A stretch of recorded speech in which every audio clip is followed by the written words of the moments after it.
2007 GSXR 1000. This is my drag race bike. It's not for the street at all, and it's made to be a bracket bike or ET bike, not be a grudge bike or the fastest thing on the track. Made it to be consistent and hopefully win some ET races with this thing. But the reason I'm making these bike videos is I came from circle track racing, where everything's guarded, all the information is secret. Nobody, all the people that run in the front, they don't want to see you running in the front, so nobody shares anything with you. You got to figure it all out yourself. And when I moved into this drag bike racing world, there's a lot of good people on YouTube sharing everything they know about their bikes and how to set them up and how to do it, the parts they're using, what worked for them, what didn't work.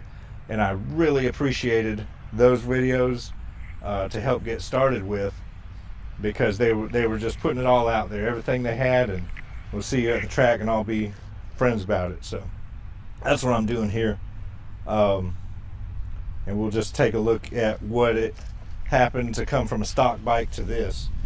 And I'll start at the engine. That is a stock internal motor with a flat oil pan on it. It's got a pair valve delete, which is emission stuff. It's deleted with a Brox kit. A DME Mark 1 pipe, and it's got a wideband O2 sensor in that pipe. We'll talk more about that in a minute.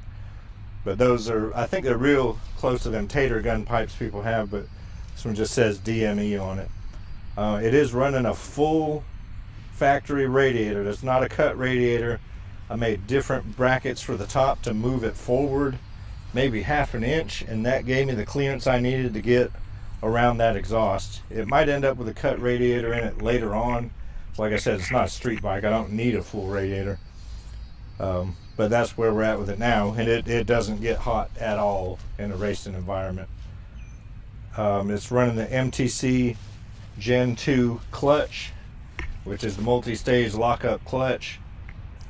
So running that clutch, pretty much what we'll do, we'll rev up to our launch RPM and hold it, and when the light gets just right, we throw the clutch away, and a series of weights and springs and shims and all this does its work in there through centrifugal force and launches the bike for us. There's still a little tuning to do left on that. I got it leaving decent, but there's more meat on the bone as far as getting out of there aggressive. I'm not going to go into too much detail on how that clutch works right now, because there's a lot of other good videos out there. Namely, a guy named Chris at TPS FAB makes detailed videos of his learnings racing and dealing with them clutches. He explains it in great detail of his setup and what he's learned along the way. So I'll do some more stuff around the track, tuning at the track, but not do like theory videos on how that clutch works. Like I said, TPS FAB, check him out, he's got that covered. On the front, we're running stock rim with a skinny 90, 80, 17 tire, a little less rolling resistance, running one front brake rotor, Brox hold down, Brox front end strap kit with a brake rotor delete from Brox as well. The front end is lowered in the trees about as far as it'll go, and I think that's about all we got to talk about on the front there. It could be strapped down a little tighter, but it's working good right now, and I'll cross that bridge when I come to it. The headlight is factory headlight, hollowed out on the inside, painted black from the inside with a LED, just cheap one off Amazon, stuck in the front to meet the legal requirement of a headlight, just to race with. There's that Brox caliper delete on this side. We're just drag racing, we're not getting the brake hot. Moving around here, we'll get to the shifter. This bike does shift automatically. There's no shifting I do except for putting it in first gear at the launch. Right here's the air shifter cylinder, and you can see the solenoid on these Schnitz RSR kits is built onto the cylinder, so there's no dwell time. When that computer calls for the shift, it's instant. You don't have to wait for an airline to fill up or anything crazy like that. That swing arm is from DME, ordered new through DME. It's a 71 to 74 inch total wheelbase swing arm with the fiberglass tire hugger on it, just to keep the debris from flying up onto the rear fender and stuff like that. Just keeps everything cleaner. The shock is a M2 shock. I believe it's a M2 S3 series shock, which provides a lot of adjustment as far as when this bike squats, you know, it needs to come back up slowly instead of bouncing back up like a stock bike. So we can keep that rear tire loaded up, keep it from spinning, and get all we can out of it. The rear sprocket is a 48 tooth, which works pretty well except for on the launch. And the reason that we're not doing as good as we can on the launch, I didn't know when I put this bike together, this is my first 1000, that most guys put a lower first gear in these things to get it up out of the hole. From the factory, the first gear is really long, so I've been just dealing with that. But like I said, it's an ET bike, so if I can just run it consistent every time, everything will be just fine. I don't need to be the fastest guy on the track, even though it would be fun to be, and I'm sure later on I will do that. These pegs here are DME Pro Street pegs, which let you run a back brake, which I need to be legal in Manufacturer's Cup ET class. Street ET classes got to run a back brake, so that's the reason that's on there. I did buy these swing arm mount foot pegs, and those are mostly because I'm getting older and it's hard to get full tuck with my legs up. So, you know, when you're launching a drag bike, your legs are dangling back, and once you're up out of the hole, probably through the first 60 foot, it's just a quick short move to get my feet onto those rear swing arm pegs. When I get down to the end of the track, I'll go ahead and bend my knees and get up on the normal set of pegs. And these are a pretty good ways back as well from the stock location. It's just more comfort than anything. I'm not trying to go to the drag strip and have a bad time. I want to be comfortable and safe. So looking up at the seat here, I'd actually purchased a drag racing seat, which was a fiberglass pan with a step on it, similar to what you see there, but you would have had to reinvent the wheel to mount that thing on there. Drilling into stuff, fiberglass rubbing on the plastics, just kind of would look like crap. And so I sent, my cousin does upholstery, I sent him a stock seat. He cut it down for me and made that out of it. So it keeps your butt in place, gives you the confidence to go ahead and launch up out of the hole, knowing your butt's not going to go sliding back and yanking on the bars and stuff like that. So it keeps you nice and planted.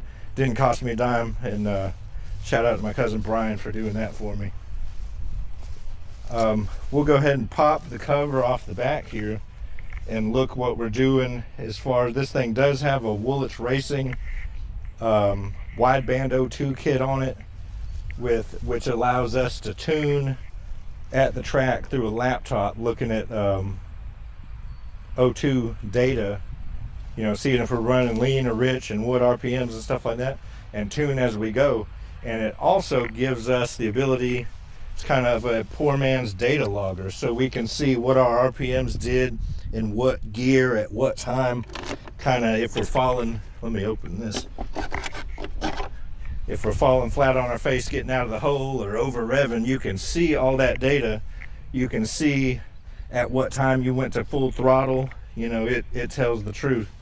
And that's that Woolwich Racing log box you see right there. Every time the bike fires up, it's recording the data onto an SD card there. We can either remove the SD and look at the data, or plug a laptop straight into that box, review it at the track or at home or whatever we want to do. It is running an Optima battery as well, the new orange top lithium power sports batteries, which lets us charge through their little proprietary plug right here. And it also will store enough charge in it so where if I left the ignition on or something like that, it'll kill it till it's almost dead and then shut the battery down.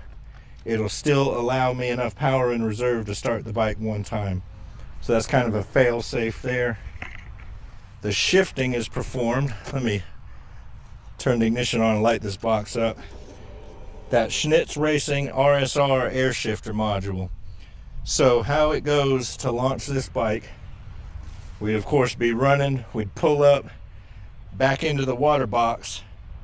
At that time my shifter switch would be off, which is kind of down there for off. I'd throw it in second gear, dump the clutch real high RPM, hold the RPM high, do my burnout, roll out of there, roll up toward the starting line. I'll come back down into first gear, flip this switch on, and then at that time this shifter module is armed. So once that thing is armed, I rev it up. Now right now I'm leaving about 8,000 RPM on this bike. I'll rev it up and hold it 8,000 RPM, and when the light gets just right, I dump the clutch and pin the gas all the way wide open all at once. The clutch performs the launch, and every time I think I'm set at 14,000, something right around there, RPM, this thing will kill the ignition for just a few milliseconds to unload the gears in the motor, and it'll fire air into that cylinder and perform the shift lightning fast, automatically, without thinking about it. So literally, if you can nail the tree, get to wide open throttle and hold it and not spin the tire, you're gonna run very similar runs every time, because that computer's accurate. It's shifting the same every time. So hopefully that'll work out well for us. It's not the first time I've run this auto shift stuff, but it is the first bike I've had that has that Gen 2 clutch, which is pretty much taking my crappy clutch hand out of the equation and launching mechanically. So let me pop this back on the back. We'll crank it up, just hear it run for a sec. We're not going to ride it today because I'm just here in my neighborhood, and with that style clutch you don't just go riding around on the street. It will. Alright, we'll go ahead and crank it up and hear it run just for a minute. We're not riding it today because I'm in the neighborhood and you can't really ride around on the street with those Gen 2 clutches.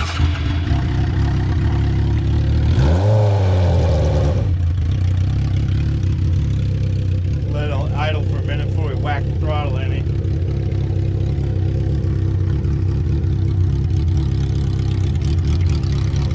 What I'm looking to do with this bike is run 890 in the quarter and 560 in the 8, and I'd be happy with that. That'll allow me to run them bracket classes and then street ET or just whatever ET classes as well. So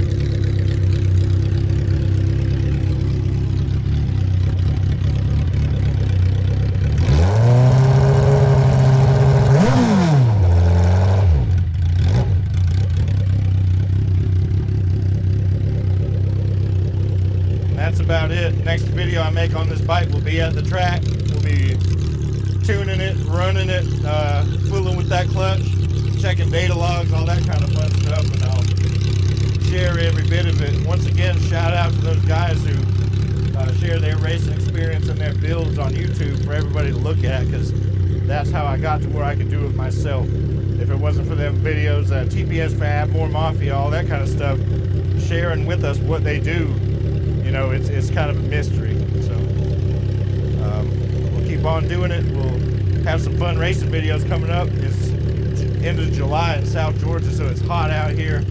Might be a little bit before we make it to the track, but see you out there at the track.